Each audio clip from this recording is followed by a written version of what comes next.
Hey everyone, welcome to this new Spotify podcast called Short Stories, Long Talks. I think it's a really cool concept, like using short stories as a jumping off point for deeper conversation.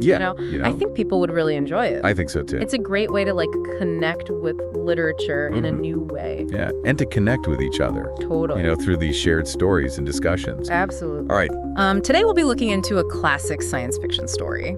But we're not just diving into spaceships and aliens. Right. This story actually has some really interesting things to say about education and the future of learning. That's right. Our guide for this journey is Isaac Asimov. Of course, most people know him for his amazing robot stories and all that. Yeah, exactly. Like I, Robot, and all the Foundation series. Yeah, all those classics. But for this deep dive, we're going to kind of put aside the spaceships and the positronic brains and all that for something a bit more down-to-earth.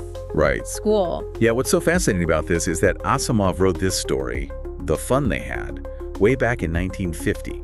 Wow. When computers were, those gigantic room-filling machines. Right, yeah. Like you see in old photos. Mm-hmm. And yet he manages to imagine this future world where technology has completely transformed education. So we're talking like flying cars and...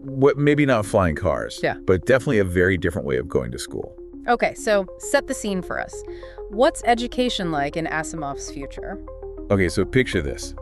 It's the year 2157. Forget about classrooms. Kids are learning at home from robot teachers. Robot teachers? Yeah, robot teachers.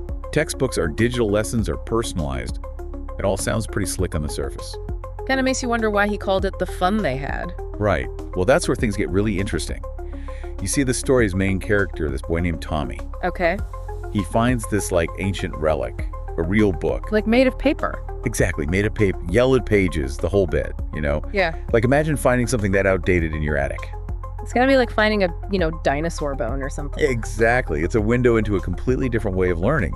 And for Tommy, who's only ever known this high-tech education, it's mind-blowing. So what's so special about this book? What's it about? Well, it describes these things called schoolrooms. Schoolrooms. With human teachers, like actual people, standing at the front of the class interacting with students. Wow, so for Tommy, that's got to be completely alien. Oh, absolutely. He can barely wrap his head around it. Mm-hmm. And it's through this contrast that Asimov really starts to raise some interesting questions about the nature of learning itself. Now, what makes learning meaningful? What are the benefits and downsides of these different approaches? I mean, it makes you think, right? Even today, we're always talking about personalized learning and using technology to make education more efficient. Exactly. And Asimov was already grappling with these questions back in the 50s. It's incredible how relevant this story still is. What really struck me is that this book, Tommy finds, isn't some boring textbook or something. It actually talks about teachers as people. It emphasizes the human element of teaching. Yeah, that's crucial. Oh. Asimov is highlighting the human connection in learning, something that even with all our technology is still so important. Thinking back to 1950, teaching was pretty much one size fits all for the most part. Oh yeah, very much so. So by contrasting that with this future where everything's personalized and tech-driven, it's like he's asking us to really think about what we gain and what we might lose in this pursuit of perfectly individualized education. Absolutely. It's a question that we're still wrestling with today. And it's not just Tommy who's fascinated by this glimpse into the past. Right. He shows the book to his friend Margie. Yeah, Margie. And she's actually kind of skeptical. She is. I mean, she prefers her robot teacher. Which, to be fair, makes sense in a way. Yeah. Her robot teacher adjusts to her learning pace. Yeah. Gives her instant feedback. I mean, that's pretty cool. Even by today's standards. It's true. It is pretty advanced. But Margie's reaction is interesting. It shows us that new technology, even when it offers clear advantages, can be met with resistance. People are comfortable with what they know, even if it's not perfect. Yeah, it's like that old saying, better the devil you know. Right, exactly. And it makes you wonder, how do we balance this excitement of innovation with the need to make sure everyone feels comfortable and, not left behind? Yeah, especially when we're talking about something as essential as education. Absolutely. You can't just force change on people. Especially when it comes to how they learn. And that's where I think Asimov's genius really comes through. Yeah. He's not just presenting this utopian vision of the future where technology solves all our problems. Right. He's digging deeper. He's exploring the complexities of human nature and this enduring power of connection, even in a world that's, dominated by machines. He's really tapping into something fundamental about the human experience there. Yeah, and it makes you wonder what else he might have to say about this. Oh, that's a great question. And luckily, we have a lot more to unpack in this story. Okay, so let's take a quick break and we'll come back and dive even deeper into the fun they had. Sounds good. I'm ready when you are.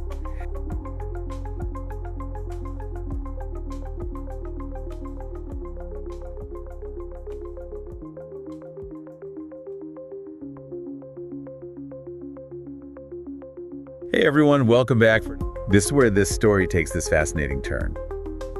Asimov doesn't just leave us with this contrast between old and new ways of learning. Right, it's not just about the technology. Yeah, he goes deeper than that. Yeah. He asks us to think about what truly makes learning engaging and enjoyable. He asks if it's fun, right? Like the title says. Well, yeah, and the thing is, it's not just about having fun. It's about what kind of fun, what kind of engagement really leads to meaningful learning. So it's not just about, bells and whistles and making things flashy. Exactly. It's about something deeper end. Asimov was really interested in the human experience of learning and how technology might change that experience for better or worse. And how he weaves that into the story is really amazing. Right? Like, it's subtle, but it's so powerful. Yeah, the ending is a perfect example. Okay, so remind us, how does the story end? Well, the story ends with Margie daydreaming about these old-fashioned schools with human teachers. While she's sitting there with her robot teacher. Right, while her personalized robot teacher is droning on about whatever lesson it's programmed to teach. And that's got to be the ultimate irony, right? It is. It's like here, she has this learning experience tailored just for her, something people in Asimov's time would have thought was incredible. Yeah, like the ultimate dream. And she's bored.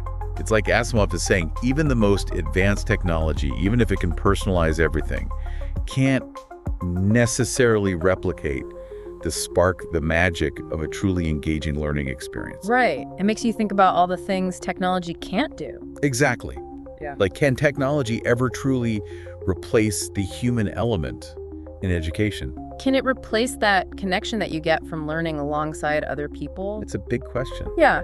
And I don't think Asimov pretends to have all the answers. Right. But he definitely makes us think about it. Yeah, and I think what he's suggesting is that there's something about the human element, the social aspect of learning, that even the best AI can't fully capture. And maybe that's what makes it fun. Right? Maybe it's the shared struggle, the collaborative discovery, the joy of bouncing ideas off another person. It reminds me of something we talked about earlier. What's that? The comfort of familiarity. Oh, yeah. Maybe it's not just about, being comfortable with the old ways of doing things. Maybe it's about being comfortable with the messiness of human interaction. That's a great point. Technology can streamline things, make them more efficient, but it can also sanitize them a bit. Yeah, take out all the rough edges. Right. And maybe some of that messiness is what makes learning stick. So you're saying that the debates, the disagreements, even the distractions, Yeah, all of that. they're all part of the process. I think so. We learn from those things too.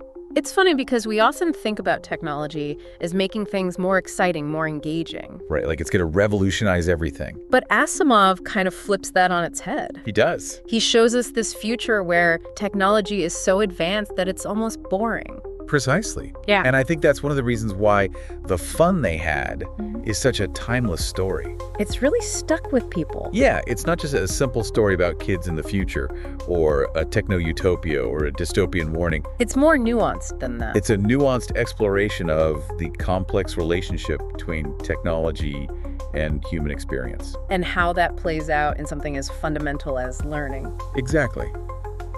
I'm curious, though, if Asimov were writing this story today, with all the advancements we've seen in educational technology, Yeah. Like, what do you think he'd be most interested in? I think he'd be fascinated by the potential of technology to democratize learning. So things like online courses, educational apps. Exactly. All those things that can bring knowledge to people who might not have access to traditional education. It's amazing to think that he was writing at a time when the idea of a computer helping you learn was revolutionary. Oh, yeah.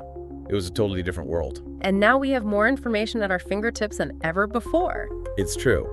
But I also think Asimov would be weary of the potential downsides of all this technology. Okay, like what kind of downsides? Well, think about it. Technology can create these echo chambers where people are only exposed to information that confirms their existing biases. Right, it's easy to get stuck in your own little bubble. And it can lead to information overload, too. Yeah. Making it difficult to figure out what's credible and what's not. It's like drinking from a fire hose sometimes.